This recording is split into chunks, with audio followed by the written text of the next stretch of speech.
விஜயகாந்த் பிரேமலதா என்னும் நான் சட்டப்பேரவையின் உறுப்பினராக தேர்ந்தெடுக்கப்பட்ட விஜயகாந்த் பிரேமலதா என்னும் நான் சட்ட முறைப்படி நிறுவப்பெற்றுள்ள இந்திய அரசமைப்பு சட்டத்தில் உண்மையான நம்பிக்கையும் பற்றுதலையும் கொண்டிருப்பேன் என்றும் இந்திய நாட்டின் இறையாண்மையையும் ஒருமைப்பாட்டையும் நிலைநிறுத்துவேன் என்றும் நான் மேற்கொள்ள இருக்கும் கடமையை நேர்மையுடன் நிறைவேற்றுவேன் என்றும்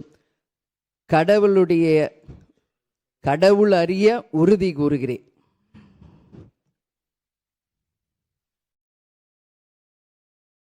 மாண்புமிகு திரு பூண்டி கே கலைவாணன், திருவாரூர்.